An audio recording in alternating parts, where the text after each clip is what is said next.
اور اس تمہید کے ساتھ میں زیادہ زحمت نہیں دینا چاہتا، ہمارا یہ دھرنا جاری ہے، ہمارا یہ دھرنا جاری ہے، اور کب تک جاری رہے گا؟ جب تک قیادت کا اعلان نہیں آ جاتا، اور جب تک پارا چنار کے لوگ مطمئن نہیں ہو جاتے، دھرنا اٹھانے کا اعلان نہیں کر دیتے، لاہور پریس کلب کا اور پورے پاکستان کے دھرنے جاری رہیں گے۔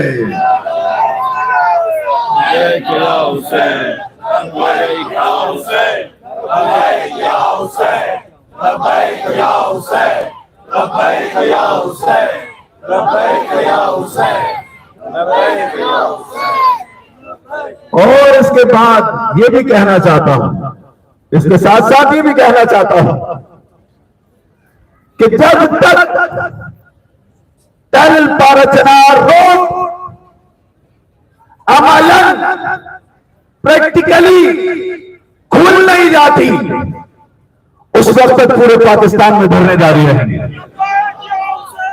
لبیک یا حسین، لبیک یا حسین، لبیک یا حسین، لبیک یا حسین، لبیک یا حسین۔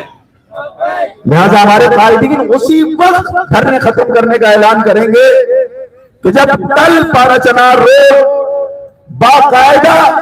تحفظ کے ساتھ کھل جائے گی، ٹریفک آنے جانے لگے گی، تب قائدین اعلان کریں گے، پارا چنار کا دھرنا اس وقت اٹھے گا۔ لہذا میں آپ کو بتلانا چاہتا ہوں کہ آج قومی جرگہ جس میں شیعہ سنی عمائدین وہ سب بیٹھے تھے، کچھ اہل سنت برادران کے عمائدین کم تھے، تو جتنے جو بھی شرائط تھیں دونوں طرف سے، اہل سنت کی طرف سے اور اہل تشیع کی طرف سے، دونوں کو بحث و مباحثہ کر کے بہرحال ایک اتفاق پر سارے برادران پہنچ چکے ہیں۔ تو اب کل انشاءاللہ امید ہے کہ وہ سائن کر دیں گے، اور جب وہ سائن کر دیں گے تو کیا دھرنا اٹھ جائے گا؟ بولے بھائی، خواتین بولیں، اگر ہمارے برادران اہل سنت نے سائن کر دیا تو کیا دھرنا اٹھا دو گے؟ سنیں بھائی، میڈیا میں جہاں جہاں تک آواز جا رہی ہے اور یہ ویڈیو بنے گی انشاءاللہ سب جگہ جائے گی، میں پھر سے پوچھ رہا ہوں، اگر کل دونوں فریق نے اس مذاکراتی عمل کے نتیجے میں اس معاہدے کے اوپر دونوں نے دستخط کر دیے، جو ایک کر چکا ہے دوسرے نے کرنے ہیں، تو کیا کل ہم دھرنا اٹھا دیں گے؟ کیوں دھرنا نہیں اٹھائیں گے؟ اس لیے کہ جب تک تل پارا چنار روڈ تحفظ کے ساتھ باقاعدہ پریکٹیکلی رواں دواں نہیں ہو جاتی اور پارا چنار کا دھرنا نہیں اٹھتا، اور جب تک ہماری مرکزی قیادت دھرنا اٹھانے کا اعلان نہیں کرتی، لاہور پریس کلب کا دھرنا بھی جاری رہے گا، کراچی کا دھرنا بھی جاری رہے گا، کشمیر کا دھرنا بھی جاری رہے گا، پنجاب کے مختلف علاقوں کے دھرنے جاری رہیں گے، جنوبی پنجاب کے دھرنے جاری رہیں گے، ملتان کے دھرنے جاری رہیں گے، یہ دھرنے جاری رہیں گے جب تک تل پارا چنار روڈ کھل نہیں جاتا۔ لبیک یا حسین، لبیک یا حسین، لبیک یا حسین، لبیک یا حسین، لبیک یا حسین، لبیک یا حسین۔ سب مل کے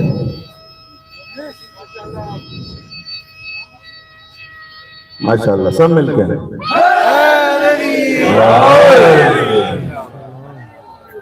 تو میں بہت شکر گزار ہوں اپنی ماؤں بہنوں کا، بیٹیوں کا، بزرگوں کا، جوانوں کا۔ آپ کے جذبہ واقعاً قابل ستائش ہے، دیدنی ہے، اور جو لوگ اس دھرنے میں نہیں ہیں یقین کریں انہوں نے مس کیا ہے۔ جو جشن کا مزہ یہاں پر ہے، جو مجلس عزا کا مزہ یہاں پر ہے، جو لوہا خانی کا مزہ یہاں پر ہے، یقین کریں میں تو مسنگ پرسنز کے لیے بھی کراچی میں دھرنے دیتا رہا ہوں۔ آپ یقین کریں میں اتنی زبردست محفلیں کی، پوری کراچی میں بڑی زبردست محافل ہوتی ہیں، جشن ہوتے ہیں، غالباً جشن غدیر تھا جو ہم نے مسنگ پرسنز کے دھرنے میں قائد کے مزار کے سامنے ہم نے 1 مہینہ دھرنا دیا تھا شیعہ مسنگ پرسنز کے حوالے سے، تو ہم نے وہاں پر غدیر کا جشن کیا تھا۔ آپ یقین کر لیں پورے کراچی میں اتنا شاندار جشن نہیں ہوا تھا جتنا دھرنے کے اندر ہوا تھا۔ سارے مشہور شاعر قصیدہ خان ماشاءاللہ مداح اہل بیت سب مشہور اس الحمدللہ قصیدہ خان اس کے اندر آئے تھے۔ تو بھائی محترم یہ ایک عظیم عبادت ہے، مظلوموں کی نصرت بھی ہے، ذکر محمد والے محمد بھی ہے، دلوں کو جلا بھی ملتی ہے، ایمان کو جلا بھی ملتی ہے، انسان کی تربیت بھی ہوتی ہے، یہ تربیت گاہ ہے۔ آپ یقین کریں جو لوگ اس میں نہیں آئے وہ مس کریں گے، اور یہ جب آپ جا کے لوگوں کو بتائیں گے کیا آپ کو مانوی سرور ملا ہے اس دھرنے کے اندر آ کے، اور کیا آپ کو اطمینان حاصل ہوا ہے، اور کس طرح سے آپ نے خود رضائے جناب زہرا کو اپنے دل میں محسوس کیا، رضائے مولا علی کو اپنے دل میں محسوس کیا ہے۔ اور میں آپ کے دل کا حال بیان کر رہا ہوں، آپ نے خود اپنے دل میں اطمینان پیدا احساس کیا ہوگا کہ اللہ سبحانہ و تعالیٰ نے آپ کو مظلوم کی نصرت کا موقع عطا فرمایا ہے۔ اور یہ مظلوم بھی کوئی عام مظلوم نہیں، ہم تو کافر مظلوم کے ساتھ بھی ہیں۔ یہ مظلوم کون ہے؟ حسین ابن علی کے ماننے والے جنہیں ذبح کیا جا رہا ہے۔ حسین ابن علی کے فرزندان سادات ہیں، ان میں بہت سارے سادات ہیں کہ جنہیں ذبح کیا جا رہا ہے، جنہیں 2.5 مہینے سے دوائیں نہیں مل رہی، جنہیں ڈیزل نہیں مل رہا، آپ ان کے لیے یہاں پر بیٹھے ہیں، ان کے حقوق کے لیے بیٹھے ہیں، ان کو امن و امان فراہم کرنے کے لیے بیٹھے ہیں۔ یقین کر لیجئے خالق کائنات آپ کو اتنا عظیم اجر دے گا، آپ کے بچوں اور آپ کی نسلوں پر اس دھرنے کا اثر ہوگا، یاد رکھیے گا۔ انسان جو ایک کربلا کا واقعہ سن 61 ہجری میں پیش آیا تھا نہیں آیا تھا، آج تلک کیوں کربلا والے زندہ ہیں، اور کربلا والے کیوں زندہ باد ہیں، اور کیوں آج تلک یزید اور یزیدیت کی نسلیں مرداباد ہیں، لعنت کی مستحق ہیں۔ حالانکہ واقعہ تو اس وقت ہوا 1400 سال پہلے ہوا۔ ذہن محترم ہر واقعے کا ایک اثر ہوتا ہے انسان کی معنوی زندگی میں، اس کی نسلوں پر اثر پڑتا ہے، یاد رکھیے گا اس بات۔ تو آپ جو آج نصرت مظلوم کر رہے ہیں امام حسین کے ماننے والے عزاداروں کی، کو امن و امان فراہم کرنے کے لیے آپ لاہور میں بیٹھے ہوئے ہیں، کچھ لوگ کراچی میں، کچھ لوگ ملتان میں، کچھ لوگ گلگت بلتستان میں بیٹھے ہوئے ہیں۔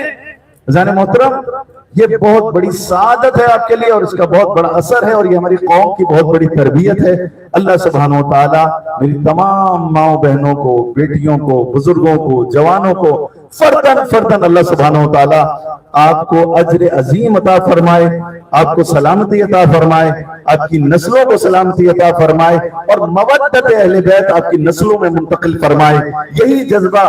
نصرت مظلوم کا اللہ آپ کی نسلوں میں منتقل فرمائے، اور انشاءاللہ یہاں تک کہ زمانے کے امام کا ظہور ہو جائے۔